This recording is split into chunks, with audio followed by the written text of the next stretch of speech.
ये तो मेरी है, इनको रहने दो।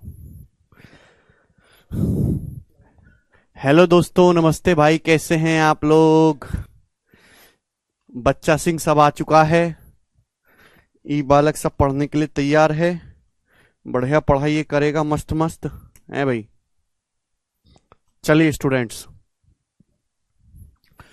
तो आज की क्लास बड़ी शानदार है, जानदार है, असरदार है, मजेदार है भाई।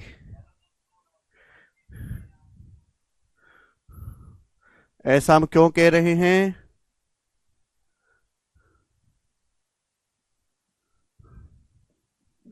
तो आज जो है हम ये चैप्टर समाप्त करेंगे प्यारे भाई, ठीक है ना। अनुपात। मुझे बताना आपको क्रॉस मल्टीप्लिकेशन मेथड। बच्चों, क्या आपको क्रॉस मल्टीप्लिकेशन मेथड आता है? आप में से कितने स्टूडेंट को क्रॉस मल्टीप्लिकेशन मेथड आता है? जी बताइए। जैसे सवाल है, ए और बी की मंथली इनकम का रेशियो 8:5 है, उनके एक्सपेंडिचर का रेशियो 5:3 है। यदि वो क्रमशः 12,000 और 10,000 रुपए की बचत करते हैं तो उनकी मंथली इनकम में डिफरेंस क्या है? ये सवाल है बच्चों। बहुत बेसिक सवाल है, पेपर में ऐसे सवाल आते रहते हैं, ध्यान से सुनिएगा। इस सवाल का बेसिक तरीका क्या है? जैसे दो बंदे हैं ए और बी, उनकी मंथली इनकम का रेशियो 8:5, इनकम ही निकालना है। तो 8:5 को जब आप रेशियो हटाओगे तो वेरिएबल से गुणा हो जाएगी 8x और 5x। अब ए की इनकम 8x है, बी की इनकम 5x है, ठीक है। ये हो गया। आप बोलोगे हाँ जी सर। अब इनकम में से बचत घटाओगे तो एक्सपेंडिचर आ जाएगा। भाई ए 12,000 रुपए की बचत करता है, इसमें से 12,000 माइनस कर दो। बी 10,000 रुपए की बचत करता है, इसमें से 10,000 रुपए माइनस कर दो। तो ये ए और बी का एक्सपेंडिचर आ गया। इनकम में से सेविंग माइनस कर दी, ए और बी का एक्सपेंडिचर, और ए बी के एक्सपेंडिचर का रेशियो हो गया 5:3। ये बात समझ में आ गई। तो यहां से केवल आपको क्रॉस मल्टीप्लाई करना है, आंसर आ जाएगा। 8×3 = 24x और 25x, x आएगा बराबर 12×3 = 36 और 50 14,000, x के लिए 14,000 आएगी क्रॉस मल्टीप्लाई करके, ठीक है ना। तो आपसे इनकम में डिफरेंस पूछा, इनकम में डिफरेंस है 3x, तो 3x की वैल्यू आ जाएगी जी, x के लिए 14, 3 × 14 42,000। ये इसका है बेसिक तरीका, समझ में आया होगा आपको। अब इसी को मेरे प्यारे भाई शॉर्ट में करने का जो तरीका है वो है स्टूडेंट क्रॉस मल्टीप्लिकेशन मेथड।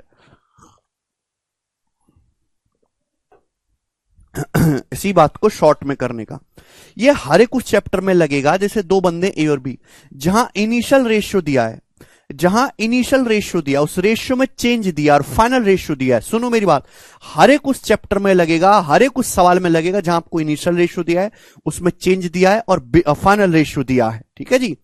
जैसे भाई आप जानते हैं कि इनकम माइनस सेविंग बराबर एक्सपेंडिचर, ये जानते हैं। आपको इनकम का रेशियो दिया है, आपको सेविंग की वैल्यू दी, आपको सेविंग में चेंज दिया एग्जैक्ट, और आपको क्या दिया है? फाइनल एक्सपेंडिचर का रेशियो दिया है। तो ये वही केस बन गया कि नहीं? इनिशियल रेशियो दिया है, चेंज दिया है, फाइनल रेशियो दिया है। दो बंदे ए और बी, उनकी इनकम का रेशियो 8:5 है। किसका रेशियो? इनकम का रेशियो।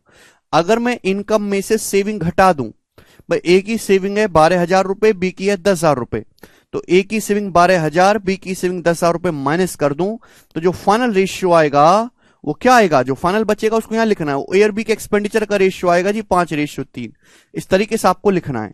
तो इनकम में से मैंने सेविंग घटाया, इसलिए मैंने माइनस का साइन लगाया है। आप बोलोगे हाँ जी, बस ऐसे क्रॉस मल्टीप्लाई। 8×3 = 24, 5×5 = 25, डिफरेंस कितना आ जाएगा? 1। ऐसे क्रॉस मल्टीप्लाई करके डिफरेंस लेना है। 5×2 = 50,000, 12×3 = 36,000, 50,000 36,000 का डिफरेंस 14,000। तो एक यूनिट के लिए 14,000 आ गए। यही आपका एक्स है, यही दोस्तों आपका एक्स है। ये हमेशा इनिशियल रेशियो का मल्टीप्लायर आता है। इनिशियल रेशियो का ये जो 1 यूनिट है, ये हमेशा इनिशियल रेशियो की वैल्यू निकलेगी यहां से। ऐसा नहीं कि आप एक्सपेंडिचर निकाल लोगे। एक की वैल्यू 14,000 है मेरे दोस्तों, तो इनकी इनकम में डिफरेंस है 3 यूनिट, 3 की वैल्यू आ जाएगी भाई 14 42,000। ये इसका आंसर है। ये होता है क्रॉस मल्टीप्लीकेशन मेथड। अगर आपसे सपोज ये पूछा होता है कि एक का खर्चा बताओ, एक का खर्चा, तो ऐसा नहीं कि एक की वैल्यू 14,000 आएगी तो एक का खर्चा 5 है, 5 की वैल्यू 70,000, नहीं। पहले आपको एक ही इनकम निकालनी पड़ेगी। एक की वैल्यू 14,000 है तो एक की इनकम है 8 यूनिट, 8 की वैल्यू क्या आएगी? 14×8 = 112, 14×8 = 112। आप बोलोगे हाँ सर 1,12,000, ठीक है बच्चों। और ए कितनी बचत कर रहा है? 12,000 बचत कर रहा है, तो इनकम में से 12,000 रुपए बचत घटाएंगे तो 1,00,000 रुपए का खर्चा आ जाएगा। ये होगा तरीका, समझ में आया। अब जैसे सवाल देखो, दो लड़के हैं ए और बी, उनकी इनकम का रेशियो 6:11 है, उनके खर्चों का रेशियो 1:2 है। ए बी 9,000 और 11,500 की बचत करते, तो बी का खर्चा बताओ। अब यहां पे सवाल में बी का खर्चा पूछा है, तो भैया आप खर्चा पूछा है तो खर्चे को इनिशियल रेशियो बना लो। अभी खर्चे को इनिशियल रेशियो बना लो। मैं ऐसे भी तो कह सकता हूं बच्चों कि अगर एक्सपेंडिचर में सेविंग ऐड कर देंगे तो फाइनल इनकम का रेशियो आएगा। ए और बी के एक्सपेंडिचर का रेशियो कितना है, 1:2। एक्सपेंडिचर में सेविंग ऐड कर दो भाई, ए की सेविंग 9,000 रुपए है, बी की सेविंग 11,500 रुपए है। ऐसे भी आप कर सकते हो, जो आपको निकालना उसी को इनिशियल रेशियो बना लो। एक्सपेंडिचर में सेविंग ऐड कर देंगे, फाइनल रेशियो क्या आएगा, ए और बी की इनकम का, जो कि 6:11 रहेगा। आप बोलोगे हां जी सर बिल्कुल सही। तो ऐसे क्रॉस मल्टीप्लाई, 11 1 11 और 6 दूनी 12, डिफरेंस आएगा 1 यूनिट। 1 यूनिट की वैल्यू कितनी है भाई, 11,500 छिक्का 33, 36, 11 66 और 3 69, 69,000 और 99,000 कितना आ जाएगा मेरे दोस्तों, 30,000। तो एक की वैल्यू 30,000 रुपए आ गई, 30,000 रुपीज। बी का खर्चा पूछा है दो की वैल्यू आ जाएगी 60,000 रुपए, 60,000 रुपीज। ये सवाल का आंसर हो जाएगा डी ऑप्शन। समझ में आया ना, क्लियर है यहां तक, कोई परेशानी किसी बच्चे को जी। सवाल नंबर करेंगे अगला 54 नंबर। यूज कुछ नहीं हुआ, बस क्रॉस मल्टीप्लाई करके घटाना है जी। 2020 में ए और बी की इनकम का रेशियो 5:7 है। ए और बी 4,000 और 5,000 रुपए बचाते हैं। ए का खर्च बी के खर्च का 66:2/3% है। 2021 में ए की इनकम में 27% का इंक्रीज होता है, बी की इनकम में 11% की कमी होती है। तो 2021 में ए और बी की इनकम क्या है, then the income of A and B. क्या आप इस सवाल को कर लोगे, मुझे बताने की जरूरत है। पहले आपको 2020 में ए और बी की कंबाइंड इनकम निकालेंगे। हाँ एक्सपेंडिचर पूछा था तो एक्सपेंडिचर ही निकला है। प्रीविरी में कुछ पढ़े नहीं हो तो मैं ऐसी बस काम चला हुआ है तुम्हारा मामला। इस सवाल को कर लोगे कि मुझे बताना पड़ेगा, कर, अरे यार जल्दी बताया करो, इतना टाइम थोड़ना है। इस सवाल को कर लोगे, बोलते ही नहीं है तुम, बोलते ही नहीं तो बाढ़ में जाओ, अपना आप करना फिर। ऐसे थोड़ा काम चलेगा, इतना समय थोड़ना है। आगे चलेंगे, ये वाला सवाल करके बताओ। इन एन एग्जामिनेशन, एक एग्जामिनेशन में the number of student who passed and the number of student who failed were in the ratio 25:4। एक एग्जाम में जो स्टूडेंट पास हुए हैं और जो फेल हुए हैं उनका रेशियो 25:4 है। यदि एक और स्टूडेंट अपीयर होता और number of failed student was 3 less than earlier, और 3 स्टूडेंट कम फेल होते, तो पास स्टूडेंट फेल स्टूडेंट की संख्या का रेशियो 22:3 होता। तो डिफरेंस बताओ स्टूडेंट की संख्या में जो इनिशियली पास हुए हैं और जो फेल हुए एग्जाम में। बहुत अच्छा सवाल है, पॉपुलर सवाल है। देखो एक एग्जाम में पास होने वाले और फेल होने वाले स्टूडेंट की संख्या का रेशियो 25:4 है। बोला है यदि एक और स्टूडेंट एग्जाम में अपीयर होता और फेल होने वाले स्टूडेंट की संख्या, अनुत्तीर्ण विद्यार्थियों की संख्या पहले से 3 कम होती, तो पास होने वाले और फेल होने वाले स्टूडेंट की संख्या का रेशियो हो जाता 22:3। आपसे पूछा है इनिशियली जो है एग्जाम में स्टूडेंट की संख्या, इनिशियली एग्जाम में पास होने वाले स्टूडेंट और फेल होने वाले स्टूडेंट की संख्या में डिफरेंस क्या है। तो इनिशियली पास होने वाले और फेल होने वाले स्टूडेंट की संख्या में डिफरेंस है 25 और 4 21 यूनिट का। 21 का मल्टीपल ये नहीं है, ये नहीं है, ये है, ये नहीं है। तो ये सवाल ऑप्शन से ही किया जा सकता है। हाँ अगर आपको ये सवाल सॉल्व करना है तो थोड़ा लॉजिकल सवाल है, आपको जिसमें चेंज दिया उसी में फोकस करेंगे। आपको यहां पे चेंज दिया है टोटल स्टूडेंट में और फेल स्टूडेंट में। ध्यान से सुनिएगा, आप मुझे बताओ एक एग्जाम में पास होने वाले और फेल होने वाले स्टूडेंट का रेशियो 25:4 है, तो पास कितने हुए हैं 25, फेल 4, टोटल कितने होंगे फिर, टोटल होंगे 25 + 4 29, टोटल 29 स्टूडेंट होंगे जिसमें से 4 फेल रहे होंगे। टोटल 29 स्टूडेंट होंगे, 25 4 29, फेल 4 रहे होंगे। क्योंकि सवाल में चेंज ही उसको दिया है, इनिशियल रेशियो। चेंज क्या दिया है, यदि एक और स्टूडेंट अपीयर होता, एक और स्टूडेंट एग्जाम में भाग लेता, टोटल में एक और स्टूडेंट अपीयर होता और जितने स्टूडेंट पहले फेल हुए उससे 3 कम फेल होते। जितने स्टूडेंट पहले फेल हुए हैं उससे 3 स्टूडेंट कम फेल होते। समझ में आया। अगर टोटल में एक स्टूडेंट और एग्जाम में भाग लेता और जितने स्टूडेंट पहले फेल हुए उससे 3 कम फेल होते, तो अब पास फेल का रेशियो 22:3 होता है, यानी कि टोटल कितने हो जाते? 22 + 3 25, टोटल 25 हो जाते, जिसमें से फेल कितने रहते? 3। तो जिसमें आपको चेंज दिया आप रेशियो भी उसी का बनाओगे। समझ में आया कि नहीं? इनिशियल रेशियो उसमें चेंज है, final ratio cross multiply. 29 × 87, 25 × 100, difference आएगा 13 यूनिट, 13 यूनिट। अब देखिए ध्यान से सुनिएगा बेटा मेरे, यहां एक जगह प्लस है एक जगह माइनस है, तो जो क्रॉस मल्टीप्लाई करेंगे तो जुड़ जाएगा। 25 की -3 में गुणा करेंगे, सॉरी 25 की -3 में गुणा करेंगे, माइनस का 75 आएगा। 1 की 3 में गुणा करेंगे, प्लस 1 की 3 में 3 आएगा। क्रॉस मल्टीप्लाई करके डिफरेंस लेंगे तो जुड़ जाएगा, माइनस माइनस प्लस नहीं हो गया, 3 + 75 78। तो 13 की वैल्यू 78 आ गई, 1 यूनिट की वैल्यू आ गई 6। तो अगर एक जगह प्लस एक जगह माइनस है तो ऐसे क्रॉस मल्टीप्लाई करके ऐड हो जाएगा, 25 × 75 + 3 78, 1 की वैल्यू 6। पूछा इनिशियल रेशियो ये है, इनिशियली पास फेल का डिफरेंस, पास फेल का डिफरेंस 21, 21 की वैल्यू भी 6 गुना आ जाएगी, 126, 126 आंसर है। समझ में आया? आगे चलते हैं, ये बताइएगा सवाल नंबर है 56, करो बच्चों। इस पे बहुत अलग अलग लैंग्वेज के सवाल बनते हैं, बनाइएगा। तो इनकम एक्सपेंडिचर का हो सकता है आपके पेपर में कोई और लैंग्वेज का सवाल दे दे, बस आपको ये ध्यान रखना है कि इनिशियल रेशियो पता होना चाहिए, उसमें चेंज पता होना चाहिए और फाइनल रेशियो पता होना चाहिए। रनीता की जो इनकम है, रनीता 40%, यहां पे 40% मिसिंग है। Ranita's 40% income is equal to 56% of Bhaskar's income. Ranita की income, if Ranita income was 800 more than what it is and Bhaskar income was 2000 more than what it is, then the ratio of income of Ranita and Bhaskar would have been 4:3, और the actual combined income of Ranita and Bhaskar। क्या आप सवाल समझे? दो लड़कियां हैं रनीता और भास्कर, तो पूछा रनीता की इनकम का 40% भास्कर के 56% के बराबर है, तो जब आप बराबर करोगे तो 56 इधर आ जाएगा, 40 इधर आ जाएगा, 56 40 का रेशियो कितना आ जाएगा? ये चला जाएगा 8 से, 8 सत्ते 56, 8 पंजे 40। रनीता और भास्कर की इनकम का जो रेशियो है 7:5 है। इनिशियली रनीता और भास्कर की इनकम का रेशियो 7:5 है, बोलो हाँ। आपसे इनकम का सम पूछा, इनकम का सम 12 है, 7 5 12, 12 का मल्टीपल आएगा, ये नहीं है, ये नहीं है, ये नहीं है, ये उत्तर है 12 का मल्टीपल, खत्म सवाल। तो रनीता भास्कर की इनिशियल इनकम का रेशियो 7:5 है। आगे बोला है यदि रनीता की इनकम 800 रुपए ज्यादा होती है, रनीता की इनकम 800 रुपए ज्यादा होती और भास्कर की जो इनकम है वो प्रेजेंट इनकम से 2000 रुपए ज्यादा होती, भास्कर की इनकम 2000 रुपीज ज्यादा होती, तो रनीता भास्कर की इनकम का रेशियो क्या हो जाता? रनीता भास्कर की न्यू इनकम का रेशियो हो जाता 4:3। आप बोलोगे हाँ जी सर। तो आपसे पूछा रनीता भास्कर की कंबाइंड इनकम क्या है, नहीं निकाल सकते। 7 21, 5 चौक 20, डिफरेंस कितना आएगा? 1, 1 की वैल्यू आ जाएगी 8000 और 2400, 8000 2400 डिफरेंस 5600, 1 की वैल्यू 5600 आ जाएगी। कंबाइंड इनकम निकालने, रनीता भास्कर की कंबाइंड इनकम है 12 यूनिट, 12 की वैल्यू निकालेंगे मल्टीप्लाई 12 तो 60,000 और 7200, यानी कि आ जाएगा, खत्म। समझ में आया? नहीं गज्जू, ये बताइएगा जल्दी से, ये वाला सवाल करो आप लोग, फटाफट बनाओ।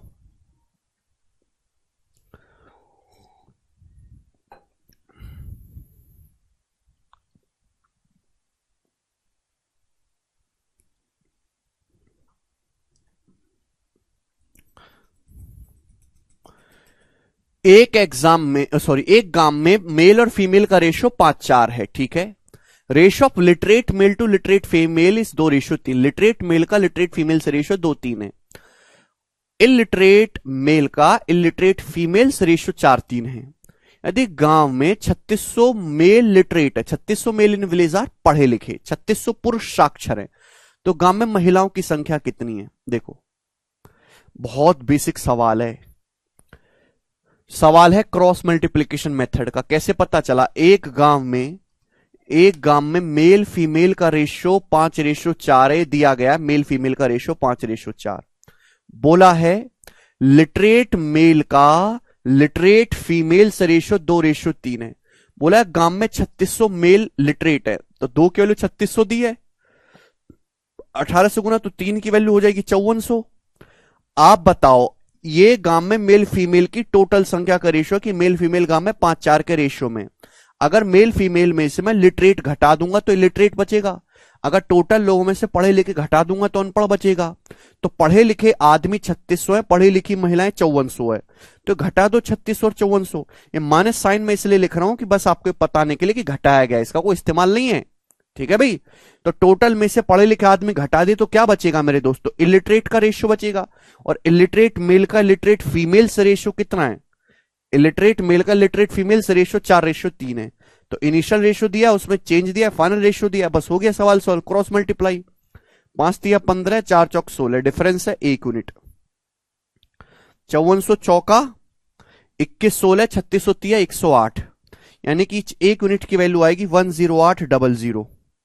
आपसे पूछा महिलाओं की संख्या, महिलाएं 4 की वैल्यू आ जाएगी मल्टीप्लाई बाई 4, 43200, 43200 महिलाएं हैं, ए ऑप्शन।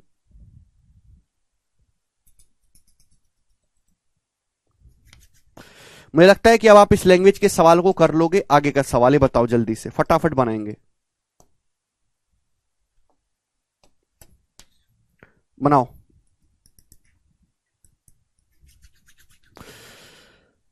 एक गांव में 1554 स्टूडेंट है, जिसमें बॉयज गर्ल्स का रेशियो 4:3 है। कुछ दिन के बाद 30 लड़के स्कूल में शामिल हो जाती हैं, लेकिन कुछ लड़के छोड़ के चले गए। अब बॉयज गर्ल्स का रेशियो 7:6 हो गया।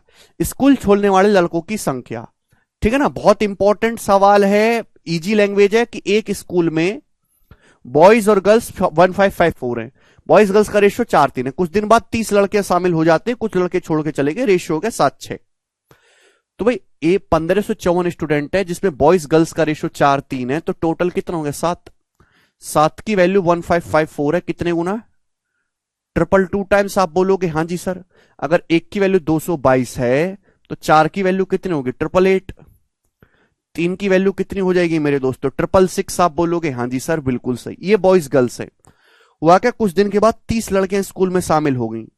अब 30 लड़कियां स्कूल में शामिल हुई तो लड़कियां होंगी 696 हो गई, और बॉयज गर्ल्स का रेशियो क्या हो गया, अब रिजल्टेंट ये हुआ कि अब बॉयज गर्ल्स का रेशियो 7:6 हो गया। लड़के लड़कियों की संख्या का अनुपात 7:6 हो गया। तो 6 की वैल्यू 696 है, 116 गुना, तो लड़के कितने हो गए 7 का 116, यानी कि मेरे दोस्तों 812। इनकी लड़के अगर पहले 888 थे तो 888 से 812 रह गए लड़के, लड़के छोड़ के भाग गए कितने 76 लड़कियों के डर से छोड़ के भाग गए। खतरनाक लड़कियां थी, बंदूक लेके आई थी, ए ऑप्शन। समझ में आया, इजी सवाल है। हाँ जी, इस क्रॉस मल्टीप्लीकेशन में बस क्रॉस करके डिफरेंस लेना है। डिफरेंस मतलब बड़ी संख्या में छोटी संख्या घटाने हो, चाहे कहीं से भी आ रहा हो, कुछ भी कर पाओगे। इजी टाइप है बेटा, एक ही करवा रहा हूं, आगे चलेगा। सवाल नंबर आपके सामने 59। एक और इस तरीके का सवाल आ जाता है पेपर में। A gold broke into 3 parts. The ratio of weight of 3 parts is 345. The price of gold is directly proportional to its weight square of weight. If there is a loss of 23,500 after broke gold, what was the starting price of gold? ऐसा सवाल आपने किया है, किया होगा सवाल। एक gold का प्राइस जो है वो उसके वेट यानी कि वजन के स्क्वायर के डायरेक्टली प्रोपोर्शनल है। हो सकता है पेपर में आपके क्यूब के आ जाए कि वेट के क्यूब के डायरेक्टली प्रोपोर्शनल है, कंसेप्ट यही रहेगा। अब एक गोल्ड का टुकड़ा, उसको आपने 3 हिस्सों में ब्रेक कर दिया, 3 4 5, तो ओरिजिनल टुकड़े का प्राइस के ओरिजिनल टुकड़े का वेट होगा 12, 3 4 7 5 12। अगर आपके पास एक गोल्ड का टुकड़ा है जिसका ओरिजिनल वेट 12 है, उसके आपने 3 टुकड़े कर दिए, 3 4 5 के रेशियो में वेट है, तो प्राइस का रेशियो क्या होगा, ओरिजिनल टुकड़े का प्राइस होगा 12 का स्क्वायर 144, ये ओरिजिनल टुकड़े का प्राइस होगा। जबकि इन तीनों छोटे छोटे का क्या होगा, प्राइस का जो रेशियो वेट के रेशियो का स्क्वायर करना है, 3 का स्क्वायर 9, 4 का स्क्वायर 16, 5 का स्क्वायर 25, ये तीनों टुकड़ों का प्राइस होगा जो कि आ जाएगा 50।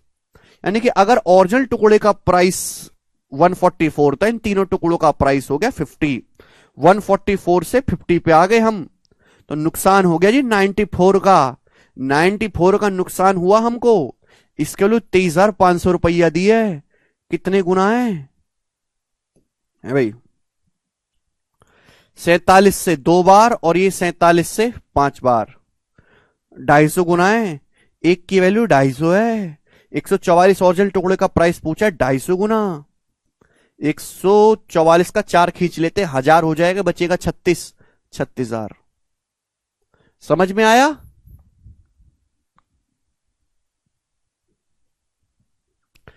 करो जी, सवाल करो, आपके सामने सवाल है, सवाल लंका लगाने के लिए काफी है। अब यहां से फिक्स टाइप के सवाल खत्म। बच्चों ये थे रेशियो में जो फिक्स टाइप के सवाल पूछे जाते हैं, ठीक है ना, मैंने आपको करवा दिए। हर एक लैंग्वेज का भाई, जैसे क्रॉस मल्टीप्लिकेशन मेथड का सवाल पूछता है, इनकम एक्सपेंडिचर का पूछता है ना, पेंटिंग वाला सवाल पूछ लेता है, मीन प्रोपोर्शनल, थर्ड प्रोपोर्शनल पूछ लेता है, वो खत्म। अब यहां से जितने सवाल है स्टूडेंट वो मिसलेनियस है, इनका कोई मां बाप नहीं, बस ये सवाल हैं, ठीक है, यानी कि कॉमन सेंस से करना है। 2023 प्री के सवाल मैंने सारे टाइप करवा दिए हैं। तो 2023 की 39 शिफ्ट बनी है, ठीक है, 39 शिफ्ट में जो है आपके 975 सवाल है। इन 975 सवाल में से 150 सवाल ही काम के हैं, 150 सवाल, बाकी आप इग्नोर कर सकते हो। तो उन सवालों को भी मैं सॉल्व करवाऊंगा, ठीक है ना। जैसे कुछ सवाल तो मैं क्लास में करवा दूंगा और कुछ सवाल मैं मॉक टेस्ट में डालूंगा, उनमें करवाऊंगा, चिंता मत करो, बिल्कुल लेटेस्ट पढ़ा रहा हूं जो पेपर में बन रहा है, पूछ रहा है। हाँ जी, आज लास्ट क्लास है रेशियो का, कल प्रॉफिट लॉस की पीपीटी भी बनवा ली है मैंने। हाँ जी बताओ, 5 महिलाएं और 9 लड़कियां 9 दिन में कुल 18,720 रुपए कमाती हैं, जबकि 9 महिलाएं और 16 लड़कियां 14 दिन में 52,080 रुपए कमाती हैं। 12 महिलाएं और 7 लड़कियां मिलकर 13 दिन में कितना पैसा कमाएंगी? 12 महिलाएं 7 लड़कियां मिलकर 13 दिन में कितना पैसा कमाएंगी? 13 दिन में देखो, आपको एक औरत का एक दिन का कमाई निकालना है, लड़की का, फिर उसको गुणा करना है 13 दिन से। आपके 13 दिन की कमाई निकालनी है तो मल्टीप्लाई बाय 13, आंसर जो भी होगा 13 का मल्टीपल आएगा, 13 का मल्टीपल। तो जैसे 39,000 कट जाता है भाई, जैसे ये सब 40,000 के नजदीक हैं, तो 39,000 कट जाता है बच्चों 13 से, तो 39,000 हटा लो, ये जीरो तो इग्नोर कर दो सभी के, 3900 हटा दो जैसे यहां से, तो बचेगा मेरे दोस्तों आपका 351। ये 13 से कटता है क्या? हाँ जी कटता है। यहां से 3900 हटाएंगे तो मेरे दोस्तों बचेगा 299। ये 13 से कटता है, 13 से सारी ऑप्शन कट रहे। बहुत दुष्ट एग्जामिनर हो गया आजकल, सारे ऑप्शन 13 से कटने वाले दे रहा है, दुष्ट कहीं का। कैसे सॉल्व करेंगे बताओ बच्चों? भाई मैंने ये मान लिया कि एक महिला की जो कमाई है एक दिन की वो W है, और एक लड़की की जो कमाई है, या XY मान लेते हैं, एक महिला की एक दिन की कमाई X है और एक लड़की की एक दिन की कमाई Y है। सवाल में दिया 5 महिलाएं, ये पर डे कमाई मान ली मैंने कि एक महिला एक दिन में X रुपए कमाती है, एक औरत एक लड़की एक दिन में Y रुपए कमाती है। तो 5 women and 9 girls, 5 women and 9 girls 9 दिन में 18,720 कमा रही है। 9 दिन में, तो एक दिन में कितना कमा रही है पर डे? एक दिन में कितना कमा रही है बटे 9, 9 दूनी 18, 0 नोटे 72, 2,080 रुपए। इसी तरीके से 9 वुमेन एंड 16 गर्ल्स, तो 9 वुमेन 9x प्लस 16 गर्ल्स यानी कि 16y कमाएंगी एक दिन में, ठीक है भाई। ये 14 दिन में 080 कमाती है 14 दिन में, तो एक दिन में कितना कमाती है बटे 14, 14 तिया 42, 14 सत्ते 98, 14 दूनी 28, 3720 ये आ गया। तो आपके सामने यहां पर 2 इक्वेशन बन गई, आपके सामने स्टूडेंट यहां पर 2 इक्वेशन बन गई। इन इक्वेशन को आपको सॉल्व करना है।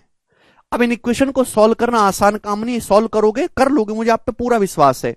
यहां से x और y का मान आ जाएगा, पर डे की कमाई आ जाएगी, तो आप कुछ भी निकाल लो। लेकिन मैं आपको और तरीका बताता हूं, ऐसा सवाल पहले भी आता रहा बट वो इजी था। यहां पे डाटा काफी बड़ा है, वेरी बिग इक्वेशन हियर। तो आप क्या काम करो भाई, इनका रेशियो ले लो मेरे दोस्तों, एक्स वाई का वैल्यू ना निकाल के उनका रेशियो निकाल लो। एक्स वाई का रेशियो लेते हैं है भी, तो अब बताओ कुछ कटेगा? जो कट जाएगा उसको काट लेते हैं मेरे दोस्तों, 0 से 0, और ये किससे कट जाएगा मेरे दोस्तों? यहां से आपका 4 से कट जाएगा, ये 52 हो जाएगा, और 4 नाम 36, 4 तिया 12, 52 और 93, 52 और 4 नाम 36, 93 ये आ जाएगा मेरे दोस्तों, 52/93। आप बोलोगे हाँ जी सर बिल्कुल सही, कोई प्रॉब्लम नहीं है, यहां तक कोई परेशानी है नहीं।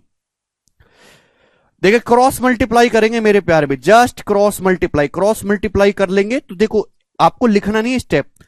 5 की अगर 93 में गुणा की जाए तो 450 और 15 465 आएगा। 5 की 90 में 450 और 15 465।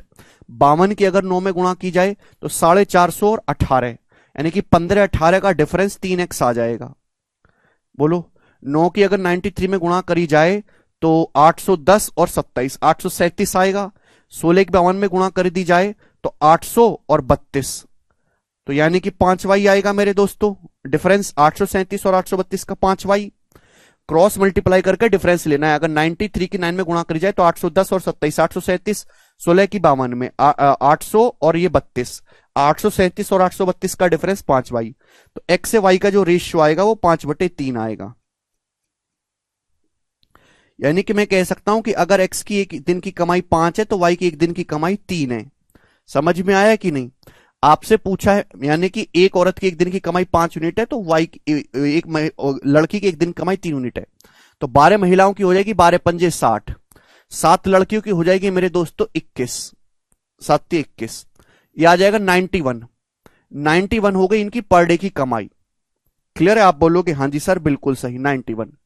अब बताओ मेरे दोस्तों 91 यूनिट की वैल्यू क्या होगी? भाई 5 महिलाएं और 9 लड़कियां 9 दिन में इतना कमाती हैं 18,720, एक दिन में कमा रही हैं 2080। आप बताओ 5 महिलाएं और 9 लड़कियां एक दिन में तो 52 यूनिट कमा रही है ना, 52 यूनिट एक दिन में 52 यूनिट। एक्स की जगह 5 है, 5 25 25, वाई की जगह 3 है 27, 25 प्लस 27 52 की वैल्यू 2080 रुपए है 40 गुना, तो 1 यूनिट की वैल्यू 40 के बराबर है। तो 91 यूनिट की वैल्यू आएगी 91 गुणा 40। ये पर डे की कमाई आ गई 12 महिलाएं और 7 लड़कों की। आपसे 13 दिन की कमाई पूछे, मल्टीप्लाई बाई 13, ये आंसर आएगा।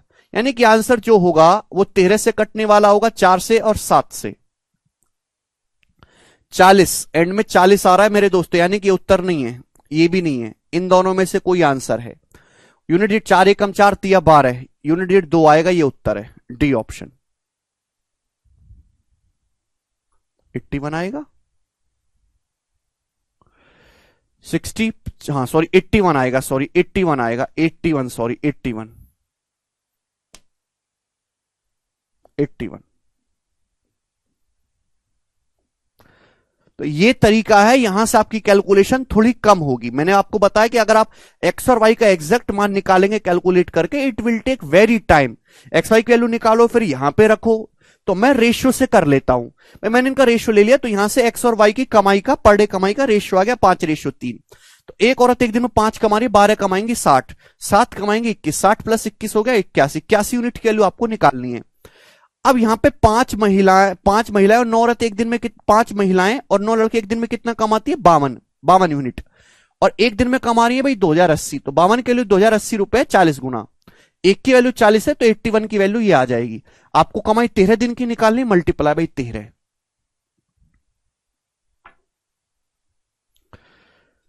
समझ में आया? ये रहा 40 यहां से आया है। पहली लाइन देखो ना, 5 वुमेन एंड 9 गर्ल्स 9 दिन में इतना कमाती, एक दिन में कमाएंगे 2080 रुपए। 5 वुमेन मतलब 25, 9 गर्ल्स मतलब 27, 25 प्लस 27 52 कमाती होंगी भाई ये एक दिन में। 52 की वैल्यू 2080 है, दैट मीन्स 40 टाइम्स, एक की वैल्यू 40 रुपए है। 81 की वैल्यू 81 गुणा 40। 9 का मल्टीपल भी चेक कर सकते हैं, लेकिन यूनिट डिजिट से इजीली हो गया। यूनिट डिजिट देख चेक कर लो, 4 एकम 4 तिया 12, 2 आएगा, वो एक ही ऑप्शन में है। फिर 9 का मल्टीपल, पूरी कैलकुलेशन नहीं करनी पड़ेगी आपको। बहुत अच्छा सवाल है, प्यारा। आगे चलते नेक्स्ट सवाल, ये बताइएगा सीजल 2023 के प्री का। एक अच्छा सवाल बनाया है एग्जामिनर ने प्री के पेपर में। सवाल तो बहुत बनाए, लेकिन उनमें काम का यही है जो आपको करने लायक है, बाकी तो आप कर ही लोगे। यदि A ratio B is in same proportion of B ratio C, B 96 है, बिल्कुल अपडेटेड कंटेंट है एकदम, 1 लाख रुपए का एक सवाल। तो निम्नलिखित में से कौन सा A और C के मानों की एक पॉसिबल वैल्यू हो सकती है, ये आपसे पूछा है। भाई अगर ऐसा है मेरे प्यारे भाई, A ratio B same proportion of B ratio C, तो जो पहली और आखिरी संख्या गुणा होगा वो इन दोनों को गुणा होगा, क्योंकि B स्क्वायर बराबर A इंटू C है। अब B की वैल्यू 96 बोली है, तो 96 का स्क्वायर बराबर A इंटू C बोला है। यहां से बोला गया कि A और C की एक पॉसिबल वैल्यू क्या हो सकती है इन चारों ऑप्शन में से, क्या हो सकती है? पहली बात तो 96 के बच्चे होंगे, ए और सी। 96 के बच्चे, 96 का बच्चा कौन कौन है बच्चों इनमें से अभी? तो 168 में तो 7 आता है, पहली बार यूनिट डिजिट भी 6 बनना चाहिए। 32 और 288, मेरे हिसाब से ये है बी ऑप्शन। अगर 32 और 288 देखेंगे तो 32 से मेरे दोस्तों कितनी बार जाता है ये? 32 से मेरे दोस्तों ये 288 तो 24 से 12 गुना है ना, 24 गुना 12 है, ठीक है भाई। तो अगर मैं इसको 32 से काटूंगा तो ये आपका 32 से नहीं कटेगा क्या, 16 से ही जाएगा क्या? 16 और 16 एकम 16 और 16 अट्ठे, 16 एकम 16 12, 16 अट्ठे 128। कौन सा ए और सी के मानों की संभावित वैल्यू हो सकती है? 96 का स्क्वायर ये है, ठीक है भाई। वैल्यू तो यही बनेगी। अब 32 गुणा 16 गुणा 18, 18 का मतलब हो जाएगा जी 3 गुणा 6, यही हो जाएगा। एक 32 3 96 बन गया, एक 16 छिकम 96 बन गया, बिल्कुल सेट हो गया, ये उत्तर है। समझ में आया? बी ऑप्शन एकदम सही है। तो ये ऑप्शन से देखना है, हिट एंड ट्रायल से भाई। 96 के बच्चे चेक करने हैं, 168 में 7 आता है, 374 की तो सकल ही पसंद नहीं आ रही, ये प्यारा प्यारा लग रहा है। बी ऑप्शन 16 के हिस्से हैं, बस चेक हो गया, सिंपल सा। आगे चलते हैं, ये बताओ सवाल नंबर है 62, बनाइए, जल्दी बना दो बेटे, इतना टाइम थोड़ना है। मल्टीपल भी चेक कर सकते हैं, 144 का दुगुना भी कर सकते हैं, वेरी गुड। ये बताइएगा, ये सवाल भी 2000, तरीके बहुत सारे हैं, हर कोई अपने हिसाब से सोचेगा। सीजल 2023 प्री का सवाल है, बनाओ। इतना भयंकर सवाल पूछा है, फिजिक्स पूछी है, फिजिक्स। मैंने आपको प्रोपोर्शनलिटी वाले सवाल करवा दिए ना, ये प्रोपोर्शनलिटी का ही सवाल है, लेकिन हमने जो सवाल करा उससे आगे बढ़ के पूछा है। बोला है the force in pound force, 8 side वाला बच्चा तो सर फोड़ लेगा देख के। The force needed to keep a car from skidding on a curve varies directly with the weight of car in pounds and the square of it speed and inversely with the radius of the curve. Hindi में दे रखा, एक car को किसी मोड़ पर फिसलने से बचाने के लिए जो फोर्स है, जो बल है, फोर्स जो है वो डायरेक्टली प्रोपोर्शनल है किसके? कार के वजन के अनुपाती है, उसके गति के वर्ग के, उसकी स्पीड के स्क्वायर के अनुक्रमानुपाती, स्पीड के स्क्वायर के अनुक्रमानुपाती है, और रेडियस के इनवर्सली प्रोपोर्शनल है, त्रिज्या के व्युत्क्रमानुपाती। ये बोला गया है भाई। कार जैसे मोड़ पे कर्व लेती है तो फिसले ना, तो फिसलने से बचाने के लिए फोर्स लगाना पड़ेगा। फोर्स जो होगा वो वेट के डायरेक्टली प्रोपोर्शनल होगा, स्पीड के स्क्वायर के डायरेक्टली प्रोपोर्शनल होगा, रेडियस के इनवर्सली प्रोपोर्शनल होगा, ठीक है। मान लीजिए कि 35 की स्पीड से यात्रा कर रही है, 2750 पाउंड की कार है, 550 फीट त्रिज्या के मोड़ पर फिसलने से बचाने के लिए 6125 पाउंड वन की आवश्यकता होती है। 50 मील पर स्पीड से यात्रा कर रही 3600 पाउंड की कार को 750 फीट त्रिज्या के मोड़ पर फिसलने से बचाने के लिए कितने पाउंड बल की आवश्यकता होगी? हालांकि इससे आगे का सवाल मैं आपको करवा चुका हूं, ये आपको बोला है, इसके आगे आपको समझना है। पहले कितना फोर्स लगा रहे हैं आप? कहां मर गया फोर्स? ये लग रहा फोर्स 6125 पाउंड का फोर्स लगा रहे हो पहले। अब कितना फोर्स लगाओगे ये आपसे पूछा है।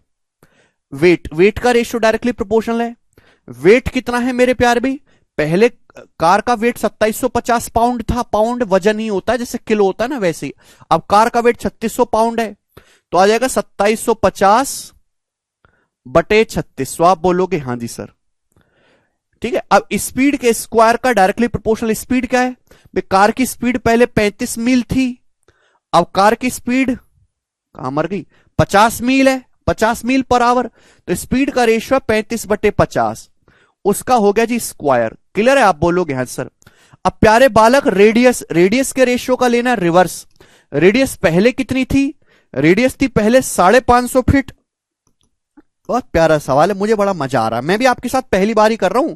रेडियस 550 फीट थी, अब रेडियस 750 फीट है। मैं होता तो ऐसी सवाल बनाता। तो भाई रेडियस का रेशियो रिवर्स लेना है, क्योंकि व्युत्क्रमानुपाती है, तो पहले 550 थी तो अब 750, रिवर्स हो जाएगा जी 750 बटे 550। ये बात तो आप समझ गए ना। अब आता है यहां से कैलकुलेशन वाला पार्ट, यहां से मुझे कैलकुलेशन करनी है। अब 35/50 तो मेरे प्यारे भाई कट ही जाएगा ना 5 से। 7/10, 7/10 का स्क्वायर हो जाएगा जी 49/100। तो आपका 49/100 आ लिया 49/100। ठीक है जी। नो, केयरफुली लिसन करेंगे भाई साहब, 2 जीरो से 2 जीरो हटा लेते हैं। ठीक है जी। अब यहां पे 2775 का मेरे दोस्तों दुगुना है, जस्ट दुगुना। ये दुगुना आपको दिखाई दे रहा है यहां पर। और भी कुछ कटने वाली है क्या है भाई? और भी कुछ कटने वाला है? 75 देखो 3 से कटेगा मेरे दोस्तों 25 बार, और 3 से कटेगा मेरे दोस्तों ये 12 बार। समझ में आया? आप बोलोगे हाँ सर।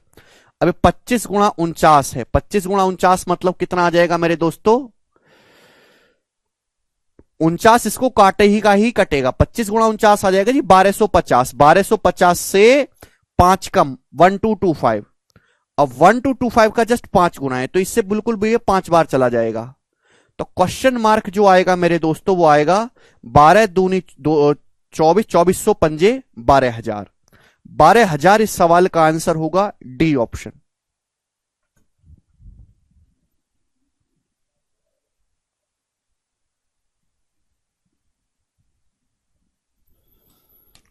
बताओ कैसा सवाल है? आपको सर आपको कैसे पता चला 49 से कटेगा? ओके बेटा, नीचे की वैल्यू निकालनी है। अगर 49 नहीं कटा तो 49 आएगा नीचे। ऑप्शन में कहीं 49 नीचे नहीं, तो 49 तो कटना ही है।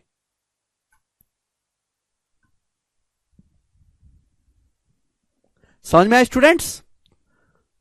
क्लियर है? तो ये इस चैप्टर के 3 अच्छे सवाल थे जो एग्जाम में पूछे गए हैं। बताओ, बढ़िया सवाल नहीं पूछे एग्जामिनर ने?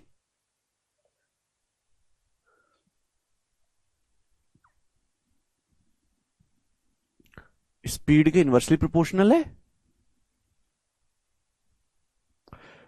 With and the square of its. नहीं, ठीक तो लिखा है। सवाल में बोला कार के वजन के अनुक्रमानुपाती, उसके गति के वर्ग के अनुक्रमानुपाती और त्रिज्या के व्युत्क्रमानुपाती। गति के and the square of its speed, and यहां पे अनुक्रमानुपाती लिख लेंगे।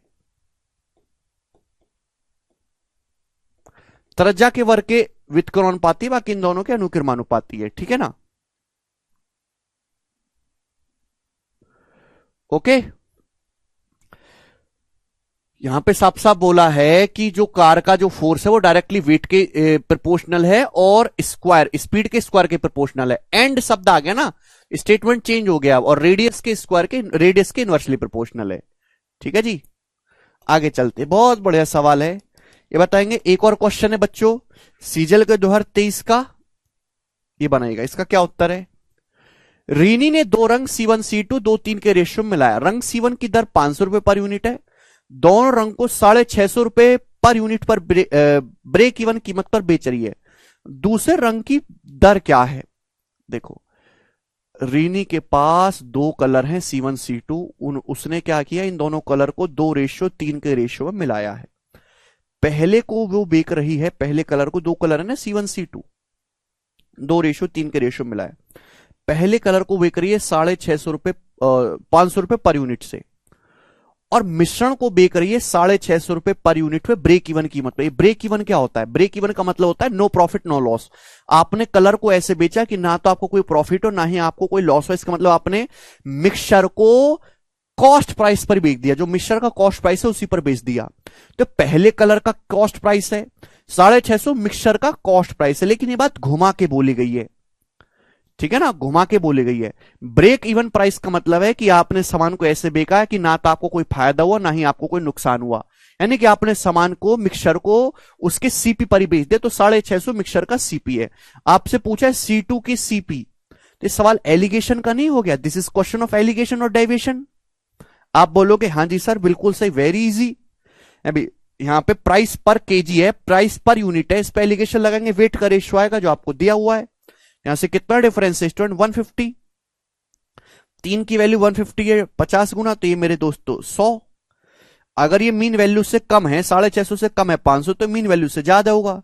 650 से 100 ज्यादा होगा 750। तो सेकंड का आएगा 750 रुपए पर यूनिट।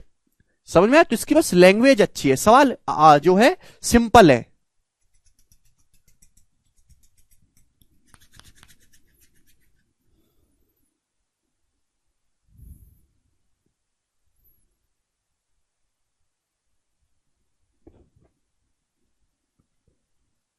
ठीक है, चलेगा।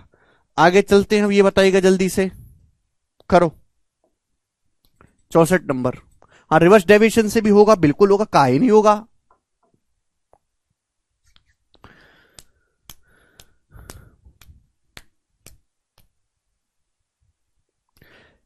A dog takes 5 leaps for every 6 leaps of hair, but 4 leaps of the dog are 4 leaps of dog are equal to 5 leaps of hair.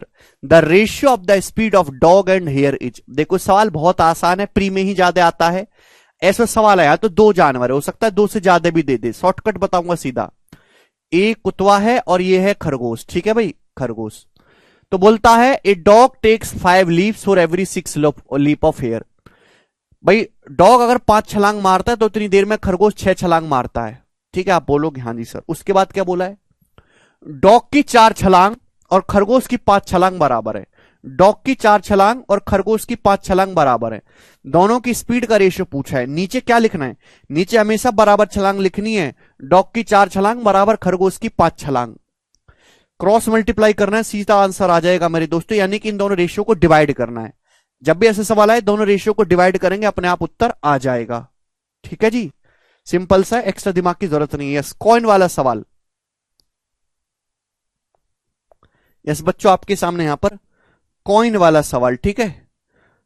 ये सबसे इंपॉर्टेंट वैरायटी है, बताओ जल्दी से कैसे करेंगे इस टाइप के सवाल को। आप ही के मेंस के पेपर का पूछा हुआ है 2022 का, बनाइएगा। सवाल है the number of coin of 25 पैसा, 50 पैसा, 2 रुपया, 5 रुपया इस 5431, ठीक है। यदि सिक्कों की कुल संख्या 285 रुपए है तो आपसे पूछ, सिक्कों की कुल राशि 285 रुपए, तो 25 पैसे और 5 पैसे के सिक्कों की संख्या के बीच का डिफरेंस। 25 पैसे का मतलब है 1/4 रुपए, 50 पैसे मतलब 98, 1/2 रुपए, और ये 2 रुपए और ये 5 रुपए। मैं आपको बेस्ट शॉर्टकट बताऊंगा, कम से कम कैलकुलेशन वाला। तो सिक्कों की जो संख्या का रेशियो है, जो नंबर ऑफ कॉइन का रेशियो है मेरे दोस्तों, नंबर ऑफ कॉइन्स का, वो 5431 है। नंबर ऑफ कॉइन्स का रेशियो कितना है, 5431 है, ठीक है जी। आप बोलोगे हाँ जी सर। एक बात बताओ, अगर मैं सिक्कों की कीमत का रेशियो निकालूं, वैल्यू ऑफ मनी का रेशियो निकालूं, क्या आएगा, मुश्किल होगी। देखो मुझे यहां बटे 4 से भी करना है, बटे 2 भी करना है। अब 4 2 का एलसीएम होता है 4। इस पूरे रेशियो को इजी कैलकुलेशन के लिए 4 से गुणा कर दो। पूरे रेशियो को, जब भी ऐसा सवाल है, पूरे रेशियो को 4 से गुणा कर दो, 4 से। पूरे रेशियो को 4 से गुणा कर दो, देखो कैसे मजे आएंगे और कैसे आप उड़ उड़ के सवाल करोगे। 4 से गुणा कर दो मेरे दोस्तों, ये नंबर ऑफ कॉइन्स का रेशियो। आप बताओ, चवन्नी के 1/4 रुपए के 20 सिक्के की कीमत क्या होगी, 5 कीमत होगी, 5। आधे रुपए के 16 सिक्के कितनी कीमत होगी, 8, गुणा करेंगे सीधी सीधी। 2 रुपए के 12 सिक्के कीमत क्या होगी, 24। 5 रुपए के 4 सिक्के कीमत क्या होगी, 20। तो टोटल कीमत क्या होगी मेरे दोस्तों, 20 24 44 और 13, 44 और 13 57। 57 की वैल्यू सवाल में कितनी दे रखी है, 285 रुपीज। यानी कि यहां पे वैल्यू कितनी होगी मेरे दोस्तों, 5 गुना, 5 टाइम्स। पूजा 25 पैसे और 5 की सिक्कों की संख्या डिफरेंस, 25 पैसे और 5 रुपए की सिक्कों की संख्या का डिफरेंस है 16 यूनिट। 16 की वैल्यू भी 5 गुना होगी, 80। 80 सवाल का आंसर हो जाएगा, सी ऑप्शन। तो कम से कम कैलकुलेशन करके आप कर पाओगे। अगर ऐसा कोई भी सवाल आता है, आपको नंबर ऑफ कॉइन का रेशियो दिया, वैल्यू ऑफ मनी का रेशियो निकाल लो यहां से, वो मल्टीप्लाई करनी पड़ेगी। अब सिंपल इसी मल्टीप्लाई करेंगे 10 में जाएगा, उंगली करेगा आपको। तो यहां पे 4 और 2 करना है ना बटे में, तो 4 से पूरे रेशियो को मल्टीप्लाई कर लो, ठीक है। आगे चलते हैं, ये वाला बताओ,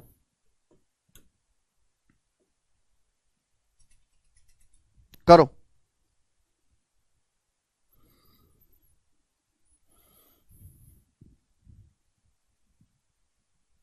राम, अच्छा सवाल है एमटीएस के पेपर का, मैंने हल्का सा चेंज कर दिया है बस। एमटीएस के पेपर का सवाल है, करके बता दीजिए आप लोग, फटाफट करके बता दो।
एक आदमी के पास 10 रुपए, 5 रुपए और 1 रुपए के कुछ सिक्के हैं।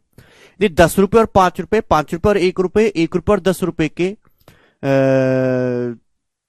उत्पादों का अनुपात नहीं, product, if the ratio of product of 10 रुपए, 5 रुपए, 5 रुपए, 1 रुपए, 1 रुपए, 10 रुपए कौन से 3:4:6, ये है नंबर ऑफ कॉइन का।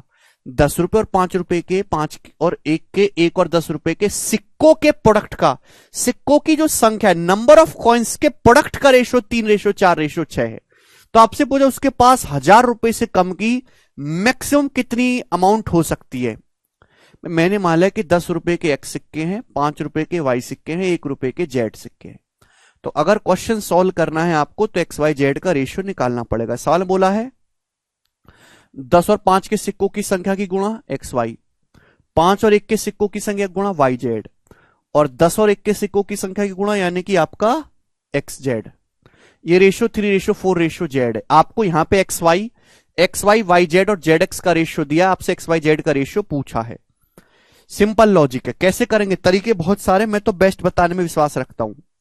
अगर मैं इन दोनों रेशियो को देखूं, पहले दो रेशियो को, तो पहले दो रेशियो में वाई से वाई कट जाएगा, यानी कि एक्स से जेड का रेशियो बचेगा, और एक्स से जेड का रेशियो 3:4 है। एक्स से जेड का रेशियो 3:4 है, 3:4 आ गया। अगर मेरे प्यारे भाई चाहे कोई भी देख लो जो आपको पसंद है, अगर मैं इन दोनों रेशियो को देख लेता हूं बाद के दो को, तो जेड से जेड कट जाएगा, जेड से जेड कट जाएगा, क्या बचेगा, वाई से एक्स का रेशियो बचेगा, जेड से जेड कट जाएगा, वाई से एक्स का रेशियो बचेगा 4:6, 4:6 मतलब 2:3, 2:3 यानी कि एक्स का मान 3 है, एक्स का मान 3 है तो वाई का मान 2 ही आ गया, 3:2:4।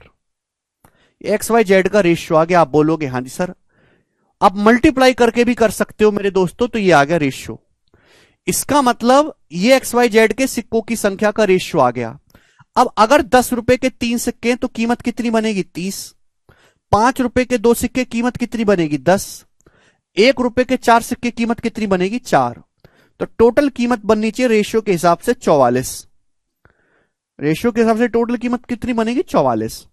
10 रुपए के 3 सिक्के 30, 5 रुपए के 2 सिक्के 10, 1 रुपए के 4 सिक्के 4, 44 बनेगी। यानी कि मेरे दोस्तों जो भी सिक्कों की वर्ध होगी, जो भी सिक्कों की वैल्यू होगी, वो 44 का मल्टीपल होगी, 44 का मल्टीपल। तो आपसे पूछा 1000 से कम, 1000 रुपीज से कम उसके पास मैक्सिमम कितना अमाउंट हो सकता है। तो 44 का आपको मल्टीपल देखना है जो कि 1000 रुपए से कम हो मैक्सिमम। तो 44 का 20 गुना तो होता है 880। तो 44 का मेरे दोस्तों आपको देखना पड़ेगा फिर यहां पे 22 गुना या 23 गुना मेरे दोस्तों, 920 और 92 हो जाएगा, ये तो नहीं, 22 गुना मेरे दोस्तों, 22 टाइम्स, यानी कि आपका जो है 880 और 88। 880 में जब मैं 88 जोड़ूंगा तो 968 रुपीज आ जाएगा। ये आंसर होगा ए ऑप्शन। 44 का ऐसा मल्टीपल देखना है जो 1000 से छोटा हो।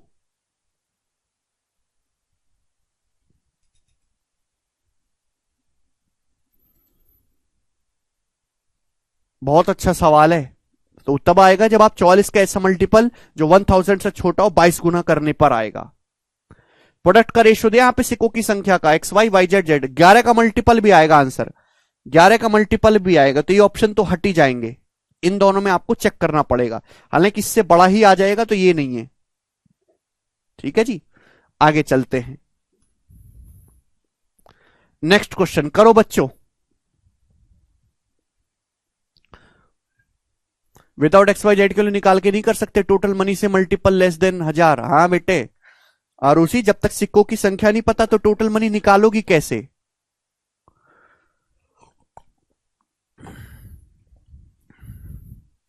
ठीक है जी, जब तक सिक्कों की संख्या नहीं पता तब तक कैसे निकालोगे भाई। ये सिक्को, ये क्या है, ये नंबर ऑफ कॉइन्स का रेशियो है।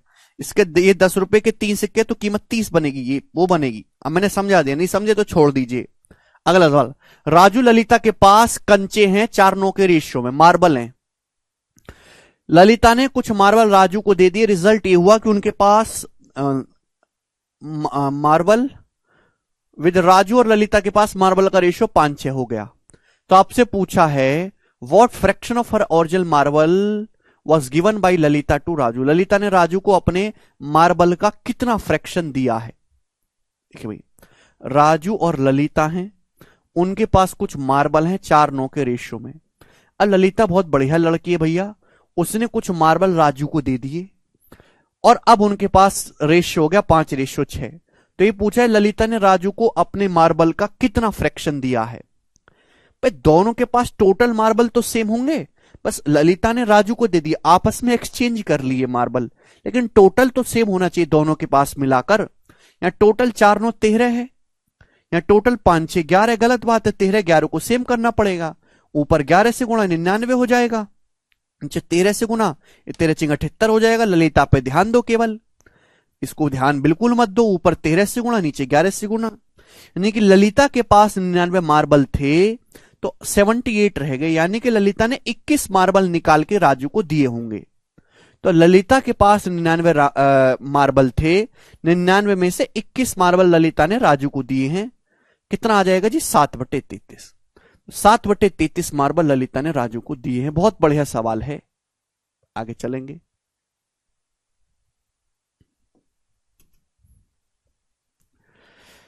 जी, इस सवाल को 68 नंबर को खुद से ट्राई करना, आप 69 को भी खुद से ट्राई करना, ठीक है जी। सवालों को खुद से ट्राई करना, आपका ग्रुप बनाया हुआ डिस्कशन का, ठीक है जी, उसमें आप पूछ सकते हैं। कोई तकलीफ हो तो फिर मुझे बताना, मैं करवाऊंगा फिर उसके बाद। ये बताएगा जल्दी से इसका क्या आंसर है। 70 नंबर, बहुत अच्छा सवाल है। Ravish has read 4/5 of a book while Soma has read only 5/8 of book she is reading. Both, however, have another 120 page of their respective books remaining to be read. दोनों के पास अपनी अपनी बुक का 120 पेज पढ़ने के लिए बाकी हैं। What fraction of the number of pages read by Ravish has been read by Soma? तो आपसे पूछा है रवीश ने जितने पेज पढ़े हैं उसका कितना फ्रैक्शन सोमा ने पढ़ा है। बहुत बढ़िया सवाल है। रवीश ने एक बुक का, ये रवीश है ये सोमा है, रवीश ने एक बुक का 4/5 हिस्सा पढ़ लिया। सोमा ने उस पुस्तक का नहीं, दूसरी पुस्तक है, सोमा ने अपनी किताब का, सेम किताब नहीं इनके पास, ठीक है ना। सोमा ने अपनी बुक का 1/5 हिस्सा पढ़ा। अब भी दोनों के पास 120 पेज पढ़ने के लिए बाकी हैं अपनी अपनी किताबों में से। तो सोमा ने रवीश द्वारा पढ़े गए पेजों का कितना अंश पढ़ा है। देखो बेटा, दोनों के सेम पेज बाकी हैं पढ़ने के लिए। अगर रवीश ने 4/5 बुक पढ़ ली तो बाकी कितनी है? 1/5। सोमा ने अगर 5/8 बुक पढ़ ली तो बाकी कितनी है पढ़ने के लिए? 3/8 बाकी है। यानी कि टोटल अगर 8 है तो 3 बाकी है। रवि की अगर टोटल बुक में 5 पेज हैं तो 1 बाकी है। तो बाकी तो सेम होना चाहिए ना, दोनों के 120 पेज बाकी हैं, तो सेम बनाने के लिए 3 से गुणा कर लेंगे। तो देखो इसके भी 3 पेज बाकी हैं पढ़ने के लिए, इसके भी 3 पेज बाकी हैं। यानी कि रवि ने पढ़े कितने मेरे दोस्तों? रवीश ने 15 पेज पढ़ लिए और सोमा ने 8 पेज पढ़ लिए। तो आपसे पूछा सोमा ने रवीश द्वारा पढ़े गए पेजों का कितना अंश पढ़ा है। ठीक है भाई, कुछ गड़बड़ है क्या? रवीश ने एक बुक का 4/5 हिस्सा पढ़ा है, जबकि सोमा ने अपनी बुक का केवल 5/8 हिस्सा पढ़ा है जो पढ़ रही है। दोनों के पास अपनी अपनी किताबों के 120 पेज बाकी हैं। तो 1/5 इसका बाकी है, इसका 3/8 बाकी है। तो दोनों को सेम कर लेते हैं, इसका भी 3 इसका भी 3। तो इसके अगर 15 पेज हैं तो इसके 8 पेज हैं। आपसे पूछा है पढ़े गए पेजों का, पर रवीश ने 15 में से 3 बाकी हैं तो 12 पढ़े हैं। सोमा ने 8 में से 3 बाकी है तो 5 पढ़े हैं। तो यानी कि 5/12 आंसर हो जाएगा, ए ऑप्शन। बहुत अच्छा सवाल है, बहुत अच्छा सवाल। टोटल का नहीं निकालना, पढ़े पेजों का निकालना है। रवीश के 15 में से 3 बाकी हैं तो 12 पढ़ लिए, सोमा के 8 में से 3 बाकी है तो 5 पढ़ लिए। तो पूछा है, ठीक है, 5/12। अच्छा सवाल, आगे चलेंगे। नेक्स्ट क्वेश्चन, नेक्स्ट क्वेश्चन है आपके सामने यहां पर 71। ये बनाइएगा बच्चों, इसका क्या आंसर है।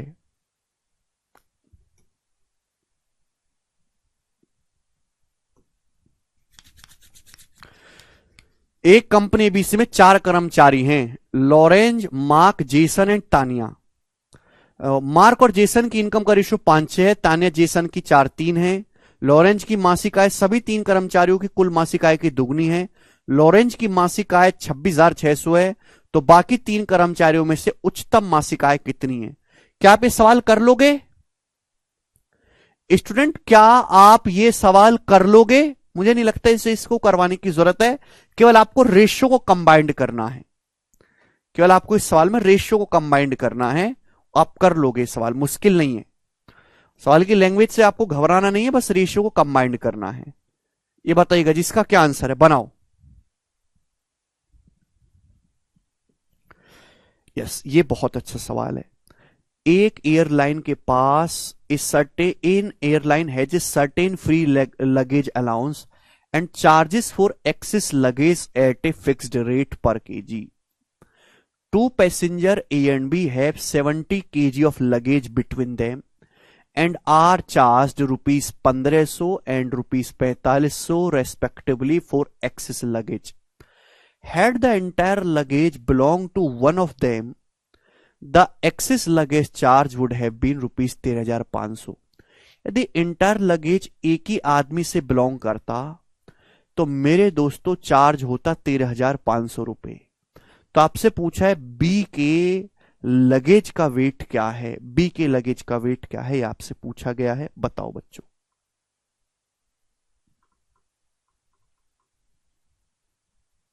बहुत बढ़िया सवाल है। क्या आप सवाल की लैंग्वेज समझ पा रहे हैं?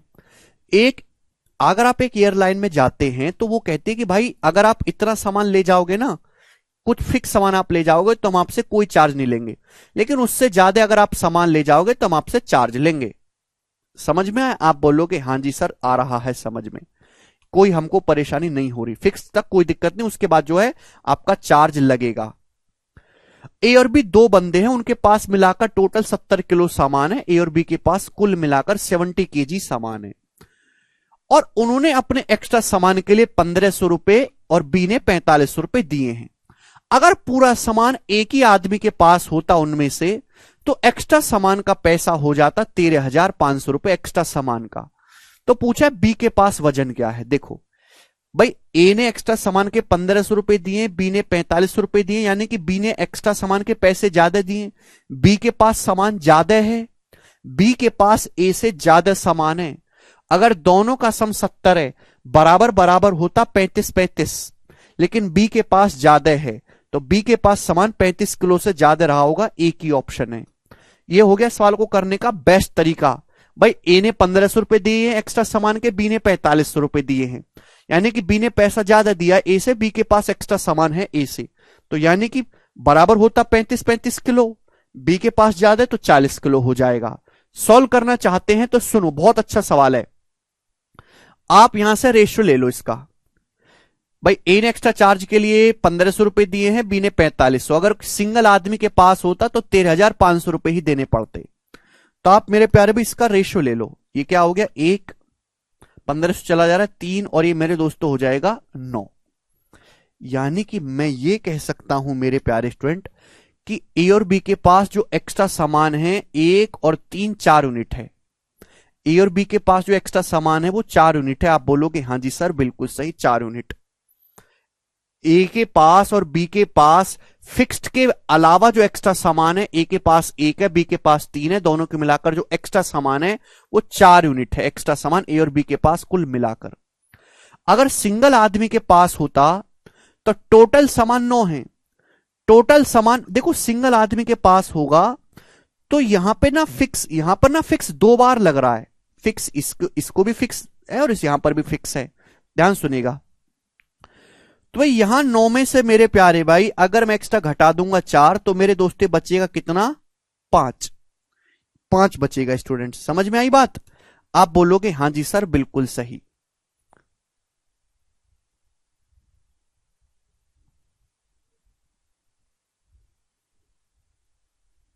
एक सेकेंड।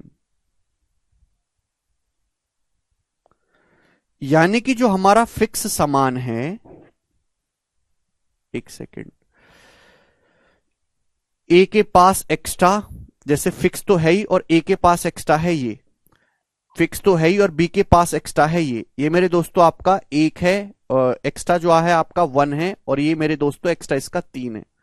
अगर मैं एक ही आदमी के पास दे दूं तो फिक्स हो जाएगा, एक्स्ट्रा हो जाएगा मेरे दोस्तों 4, ये आपका 9 के बराबर है। तो मेरे दोस्तों यहां पे ये फिक्स की वैल्यू जो आ जाएगी वो 5 आ जाएगी। तो यानी कि ए के पास कितना सामान है, फिक्स की जो वैल्यू आ जाएगी मेरे दोस्तों वो 5 आ जाएगी, 5। ठीक है भाई।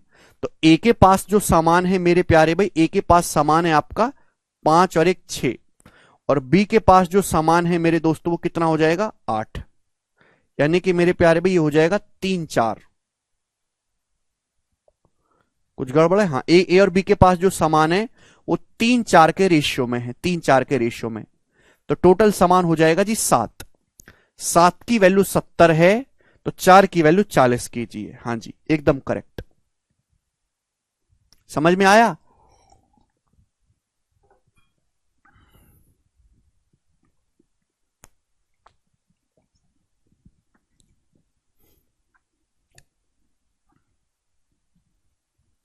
नहीं समझे? फिर से बताते हैं, थोड़ा दिमाग लगाने वाला सवाल है, एक्स वाई मान के भी कर सकते हो। देखिए, ए और बी के पास, ए ने अपने ए ने एक्स्ट्रा सामान के लिए 1500 रुपए दिए, बी ने 4500 रुपए दिए। इस बात का मतलब यह है कि ए और बी के पास जो एक्स्ट्रा सामान है वो 1:3 के रेशियो में है।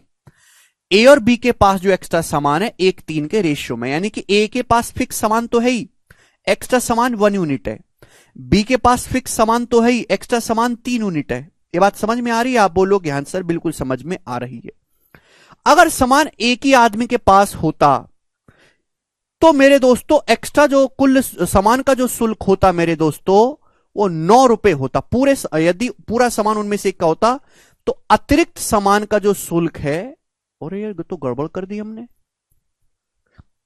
जो एक्स्ट्रा सामान का जो शुल्क है मेरे प्यारे भाई वो 9 होता। एक्स्ट्रा सामान का शुल्क 9 होने का मतलब फिक्स जो है वो एक ही आदमी पे लगता, और प्लस एक फिक्स जो है एक ही आदमी पे लगेगा यहां पर, और ये आपका दोनों के पास ट्वाइस फिक्स से मेरे दोस्तों, एक second, had the entire luggage belong to one of them, the excess luggage charge would have been 13,500। यानी कि अब दोनों के पास अगर होता ए और बी के पास, तो एक्स्ट्रा लगेज उनके पास 9 यूनिट का है, फिक्स प्लस 9 है, 9 यूनिट उनके पास एक्स्ट्रा लगेज है, जबकि इसके पास 1 ही है, इसके पास 3 ही है।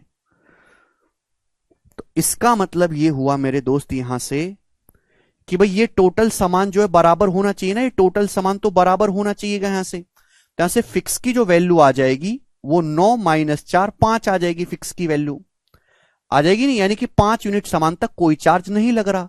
भाई टोटल तो बराबर होना चाहिए ना, टोटल जब बराबर कर देंगे मेरे दोस्त यहां से तो ये एक एफ कट जाएगा, 9 - 4 5, यानी कि फिक्स की वैल्यू 5 आएगी, 5 यूनिट तक कोई चार्ज नहीं है।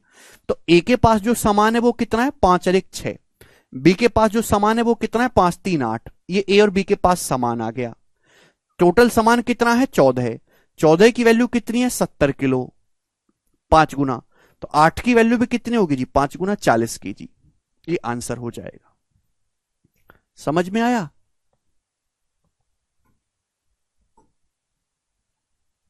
सिंपल सा है, ये इक्वल कर देना बस हमको, इसमें कुछ भी प्रॉब्लम नहीं है, ये हमने यहां से बराबर किया है। भाई ए के पास इतना सामान है, बी के पास इतना सामान है, दोनों के पास अगर एक ही आदमी के पास सामान होता फिक्स तक कोई चार्ज नहीं है, एक्स्ट्रा सामान का 9 चार्ज है, तो बराबर होना चाहिए। क्लियर है? आप बोलोगे हाँ जी सर। अगर एक ही आदमी के पास सामान होता तो फिक्स है प्लस एक्स्ट्रा चार्ज लगता 9, बराबर टोटल सामान सेम कर दे, फिक्स के वैल्यू 5 आ गई, फिक्स 5 है, तो ए के पास सामान है 6, बी के पास सामान है 8, 6 8 कितना हो गया टोटल 14, 14 की वैल्यू 70 है, तो 8 की वैल्यू 40 केजी। बहुत अच्छा सवाल है, दिमाग लगाना है। मैंने पहले भी ये चीज की थी, बट वहां पे जो है ये लिखा नहीं था, तो आपको थोड़ा कंफ्यूजन हो सकता है। आगे चलेंगे, सवाल है आपके सामने ये वाला हो गया। अब होगा जी 73 नंबर क्वेश्चन जी, इसको करो। ये सवाल सिलेक्शन पोस्ट के पेपर में, ये भी लेटेस्ट सवाल है 2023 के ही पेपर में, बनाओ जरा। Out of total income of a family save 15%, rest of amount is spend on 3 type of expenditure, health, education and food in the ratio 1:2। The income of 300 less than thrice the expenditure incurred on education. Income is rupees 300 less than the thrice of expenditure incurred on education. What the difference between the saving and the expenditure incurred on health? Okay, बहुत ही basic सवाल है मेरे दोस्तों, ध्यान से सुनेगा। जैसे एक आदमी की इनकम 100% है, जैसे सवाल के अकॉर्डिंग एक आदमी की इनकम 100% है, 100 में से वो बचत कितनी कर रहा है? 15%। बाकी वो खर्च कर रहा है तीन चीजों पे, हेल्थ पे, एजुकेशन पे और फूड पे। किस रेशियो में? 1:2 के रेशियो में खर्च कर रहा है। अब 100 में से 15 बचत है तो बाकी खर्च कितना करा? 85%। अब 85% को 1:2 के रेशियो बांटोगे तो 5 की वैल्यू आ जाएगी 85, यानी कि 17 गुना, तो 1 की वैल्यू 17 आ गई। तो हेल्थ पे 17% खर्च है, इस पे 34%, एजुकेशन पे, फूड पे भी 34%, ये मैंने निकाल लिया। अब सवाल में ये बोला है the income is 300 less than the thrice the expenditure incurred on education. Education पे 34% खर्च हुआ है, तो 34% का थ्राइस कितना होता है? 102। 102% से आपकी इनकम कितनी कम है? 100% कितनी कम है? 2%। इसी 2% की वैल्यू सवाल में 300 रुपए दी है। जैसे जैसे सवाल बोले वैसे वैसे करते जाओ। तो आपसे पूछा है सेविंग में और हेल्थ के अमाउंट में क्या डिफरेंस है? तो सेविंग में और हेल्थ के एक्सपेंडिचर में कितना डिफरेंस है? 2%। 2% की वैल्यू 300 रुपए आ गई, वन ऑप्शन। सेविंग और हेल्थ में 2% का डिफरेंस है, 2% की वैल्यू 300।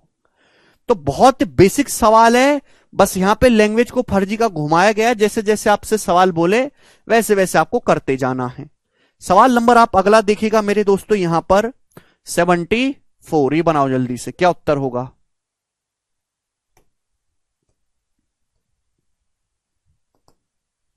सारे मिसलेनियस सवाल हैं बिना किसी टाइप के, बनाओ जल्दी से, जल्दी बनाओ।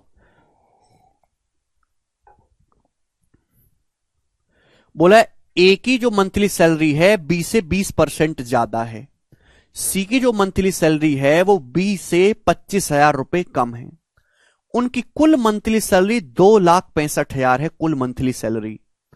तो आपसे पूछा है बी का जो सैलरी है वो सी से कितना परसेंट कम है? बी की जो सैलरी है वो सी से कितना परसेंट कम है, परसेंटेज में बताना है। बहुत बढ़िया सवाल, एमटीएस का सवाल, बेशक एमटीएस का है बट इस सवाल को हल्के में लेने गलती बिल्कुल मत करिएगा।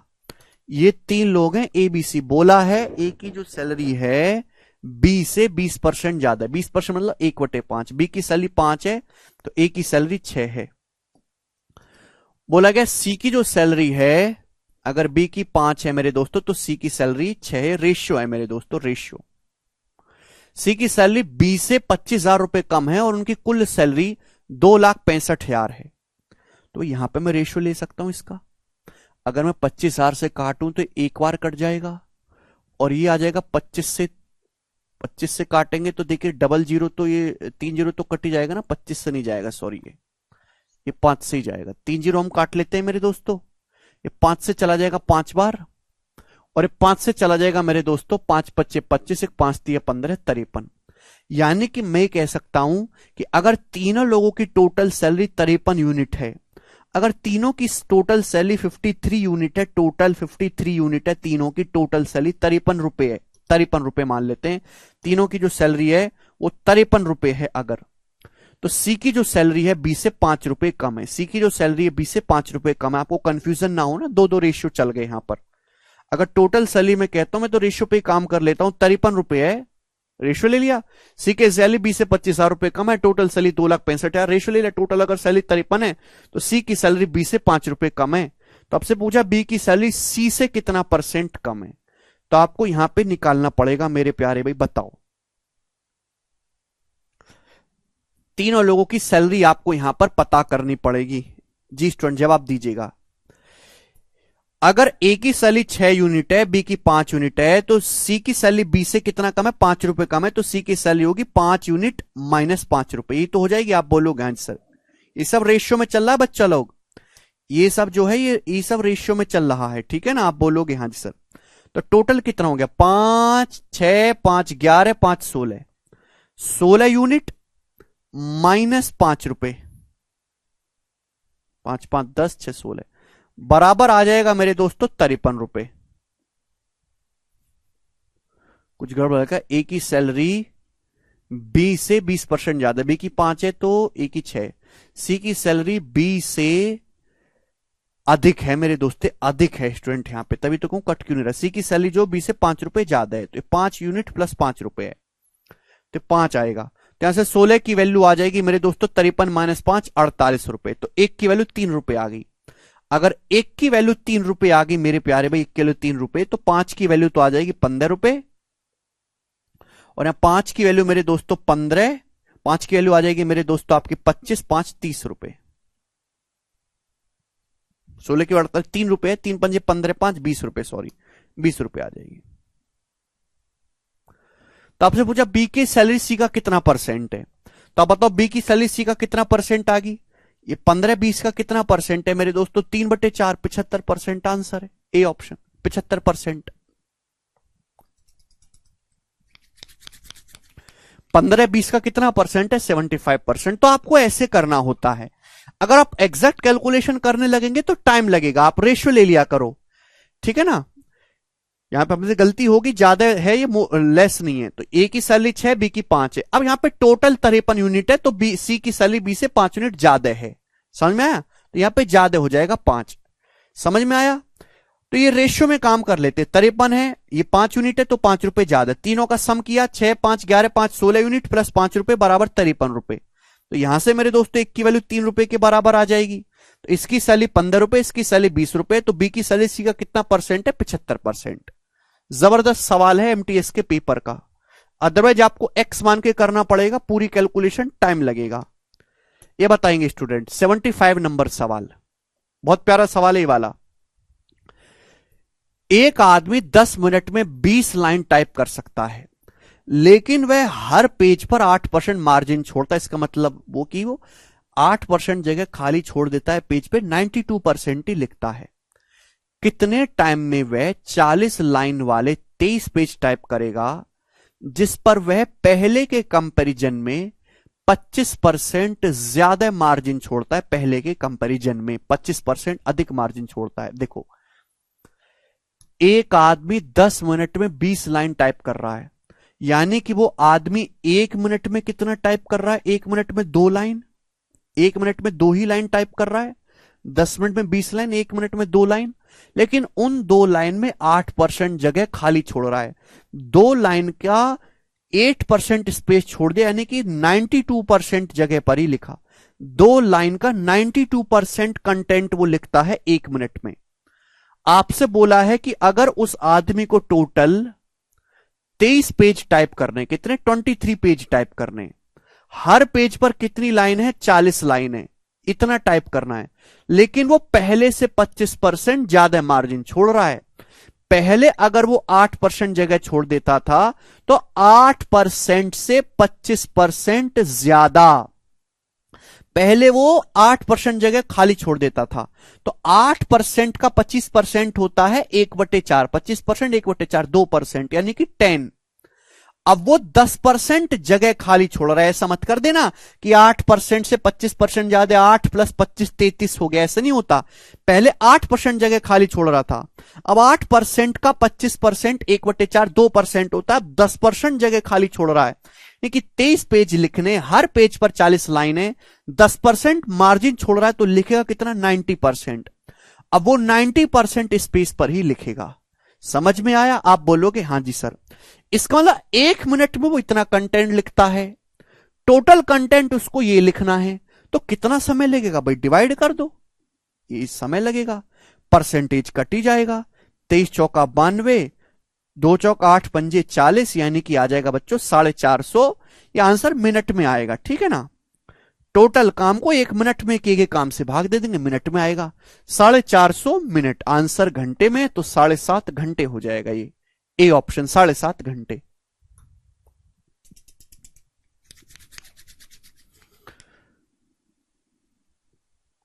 ठीक है, आप बोलोगे हां जी सर ये आसान है। ये बताइएगा स्टूडेंट्स, बनाओ जल्दी से।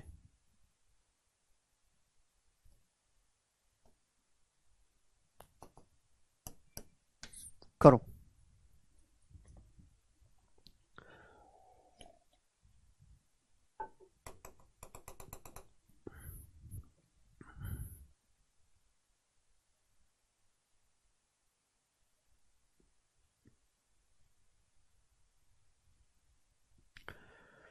Student of a class are made to sit in rows of equal number of chairs. इस सवाल को भी आप खुद से ट्राई करना, एक्स वाई मान के करना है, ठीक है ना, खुद से ट्राई करना। कोई दिक्कत हो तो हमें बताना, फिर हम करवाएंगे इसको। 76 को 77 को मैं आपको बताऊंगा 78। जी ये बताइएगा जल्दी से।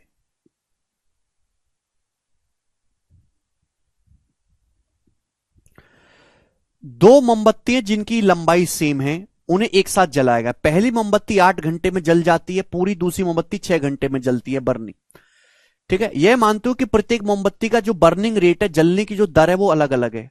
तो आपसे पूछा है आफ्टर हाउ मच टाइम, कितने समय के बाद दोनों की लंबाई का रेशियो 3:1 होगा। बहुत अच्छा सवाल है भाई साहब। ये देखो, दो मोमबत्ती सेम लंबाई की, पहली मोमबत्ती पूरी 8 घंटे में जल जाती है 8 आवर में, दूसरी मोमबत्ती पूरी 3 घंटे में जल जाती है। तो लंबाई को कुछ ना कुछ तो मानना पड़ेगा ना, एक्स तो मान नहीं सकते। तो 8 और 3 का एलसीएम मैंने मान लिया कि जो मोमबत्ती की लंबाई है वो 24 सेंटीमीटर है। 24 सेंटीमीटर मोमबत्ती की लेंथ, ईच मोमबत्ती की जो लेंथ है वो 24 सेंटीमीटर मैंने मान लिया 24। तो पहली मोमबत्ती एक घंटे में कितना जलेगी? अगर 8 घंटे में 24 सेंटीमीटर जल रही है तो 1 घंटे में जलेगी 3। दूसरी मोमबत्ती 3 घंटे में 24 सेंटीमीटर जलती है तो 1 घंटे में कितनी जलेगी? 8। ये बर्निंग रेट आ गया, जलने की दर आ गई। समझ में आया? सॉरी ये 6 है, सॉरी यहां पे 6 है। तो 8 6 का एलसीएम 24 ही आएगा, तो 4 आएगा। दूसरी मोमबत्ती 1 घंटे में चलती है 4। समझ में आया? आप बोलोगे हां जी सर। यह मानना है दोनों मोमबत्ती अलग अलग दर से जल रही है। देखो पहली मोमबत्ती 1 घंटे में 3 यूनिट जल रही है, 4। जलने के कितने टाइम बाद उनकी लंबाई का रेशियो 3:1 होगा? मैंने मान लिया कि जलने के टी घंटे के बाद, जलने के टी आवर्स के बाद उनकी लंबाई का रेशियो 3:1 होगा। आप बताओ, पहली मोमबत्ती की लंबाई भी 24 है, दूसरी की लंबाई भी 24 है, दोनों की लंबाई सेम है। पहली मोमबत्ती 1 घंटे में 3 यूनिट जलती है तो टी घंटे में कितनी जल जाएगी? 3T। 24 में से 3T जल गई। दूसरी मोमबत्ती 1 घंटे में 4 यूनिट जलती है तो टी घंटे में कितना जल जाएगी? 4T। और ये बराबर होना चाहिए मेरे दोस्तों, है भाई किसके बराबर? दोनों की लंबाई का रेशियो कितना होना चाहिए? 3:1। ये 3/1 आ जाएगा। समझ में आया बच्चों? यहां से क्रॉस मल्टीप्लाई, तो 24 से कम 24 और 72 48 आ जाएगा। 48 बराबर 3T और 12T 9T। तो टी का मान आ जाएगा जी यहां से 16/3 आवर, यानी कि 5 घंटा 20 मिनट। ये आंसर हो जाएगा सी ऑप्शन। अच्छा सवाल है, वेरी वेरी गुड सवाल, ये बताएंगे बच्चों। नेक्स्ट सवाल नंबर है प्यारे स्टूडेंट आपके सामने यहां पर 79। देखते हैं इस सवाल को कौन कर पाता है। 79 नंबर सवाल बनाओ।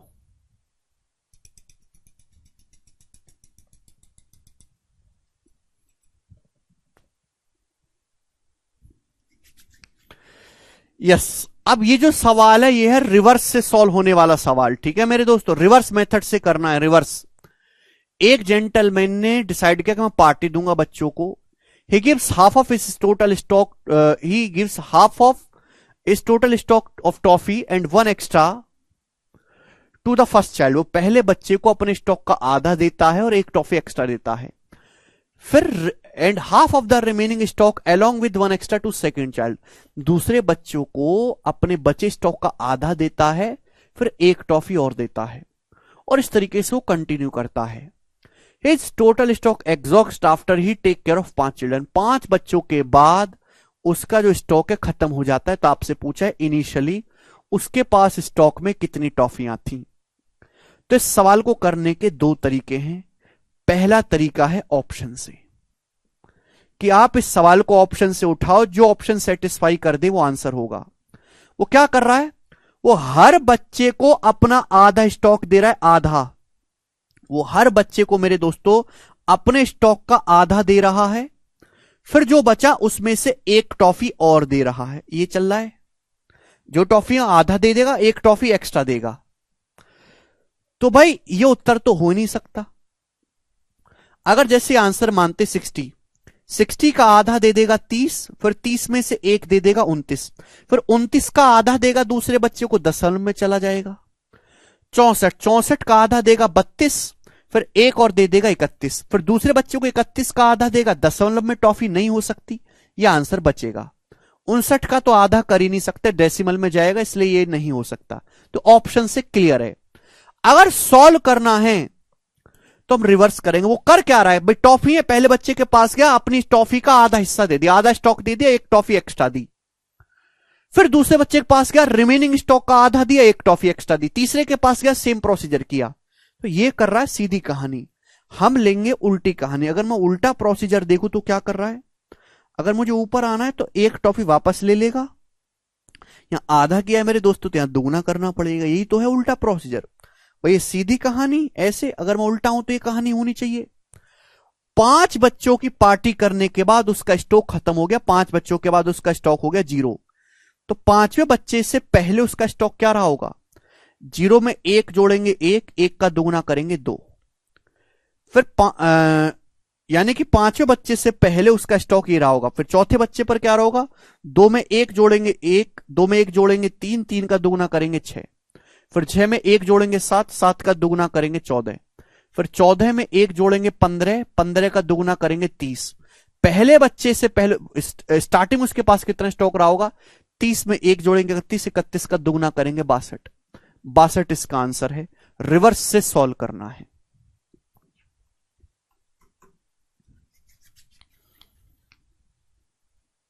नहीं जाएगा बेटा अजय,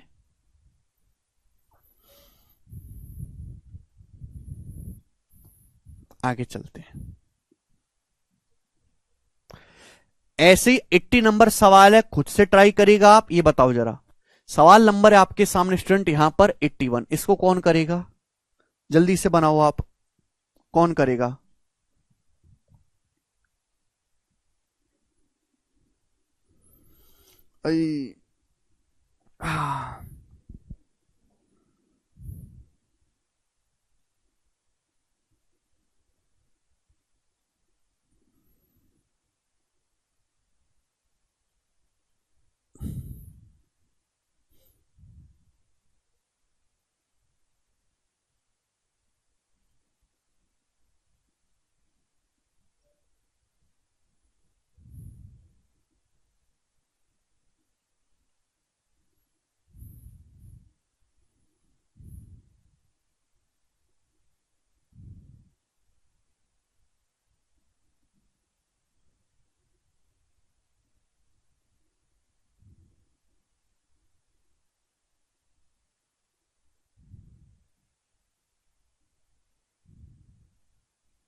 जी,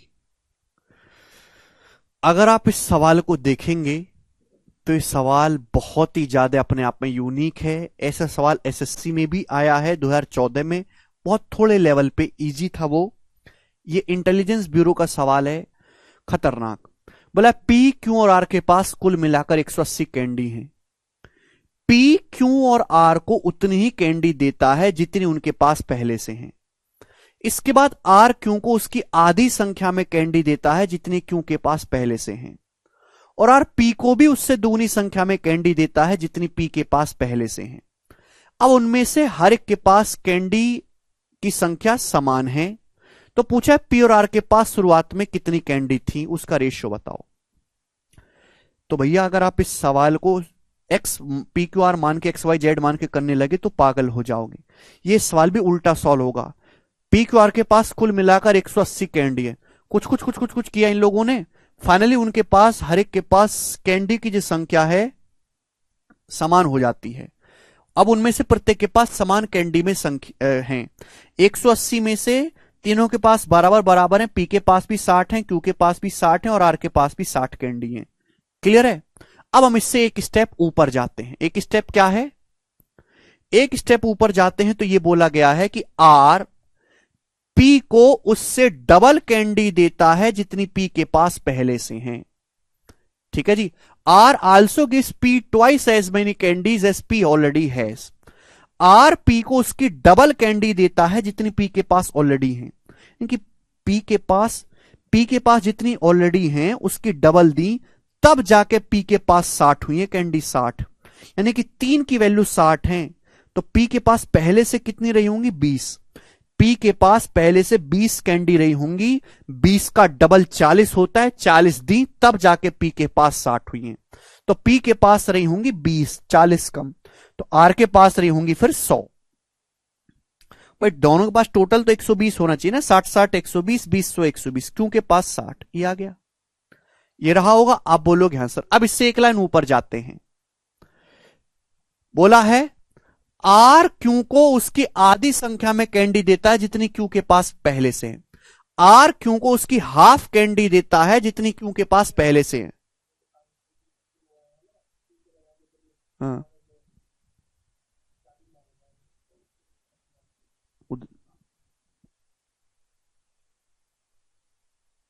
हाँ, आर क्यू को उतनी ही कैंडी देता है जितनी जो है मेरे दोस्तों क्यू के पास पहले से है। क्यू के पास आर क्यू को उसकी आधी संख्या में कैंडी देता है जितनी क्यू के पास पहले से। अगर क्यू के पास पहले 2 थी तो उसकी आधी कैंडी दी है 1, फिर जाके 60 होगी। 3 की वैल्यू 60 है तो पहले कितनी रही होंगी? 40। तो क्यू के पास पहले 40 कैंडी रही होंगी, 40 का आधा 20 और दी तब जाके 60 हुई। अगर क्यू के पास 40 रही होंगी, 20 कम, तो आर के पास 20 ज्यादा 120 रही होंगी। टोटल सेम होना चाहिए, टोटल सेम। पी के पास है 20। उसके बाद अब एक लाइन और ऊपर आते हैं। एक लाइन और ऊपर आते तो बोला है पी क्यू और आर हर एक को उतनी कैंडी देता है जितनी उनके पास पहले से है। पी जो है क्यू और आर को उतनी ही कैंडी देता है जितनी उनके पास पहले से है। मतलब पहले अगर एक्स कैंडी थी तो एक्स ही दी, क्यू के पास जितनी पहले कैंडी थी उतनी ही दी गई है, तब जाके 40 हुई है। तो क्यू के पास पहले कितनी कैंडी रही होंगी? 20 थी, 20 दी तब जाके 40 हुई। आर के पास कितनी कैंडी रही होंगी? पहले 60 थी, 60 और दी तब जाके 120 हुई। 60 थी, 60 पहले से थी, 60 दी तब जाके 120 हुई। तो 60 और 20 180 हो गया। तो यहां कितना आएगा? 60 और 20 80 हो गया, 100। टोटल 180 होना चाहिए। आप बोलोगे हाँ जी सर। तो यानी कि पी और आर के पास शुरुआत में कितनी कैंडी थी? पी के पास 100 है और आर के पास 60 है। इनका रेशियो पूछा है 5:3 आंसर है। बहुत अच्छा सवाल है, दिमाग लगाने वाला क्वेश्चन है। 1:2 नहीं है, 5:3 आंसर है। उल्टा सॉल्व करना है। ठीक है जी। तो ये जबरदस्त सवाल है मेरे प्यारे भाई। बाकी के 2-3 सवाल आप खुद से ट्राई करिएगा। चैप्टर समाप्त। कल से हम प्रॉफिट लॉस शुरू करेंगे। जो मैं सवाल बीच में कुछ छोड़ता हूं आप लोगों के लिए, उनको करा जरूर करो। ऐसा नहीं कि बस आपने देख के हटा दिया। ग्रुप में पूछिए, नहीं हो तो आप मुझसे क्लास में पूछ लीजिएगा। वैसे ग्रुप में इतने बच्चे टैलेंटेड है कि आप वहां पे क्वेश्चन पोस्ट करोगे तो बच्चे बता देंगे। ठीक है, चलिए धन्यवाद, बाय।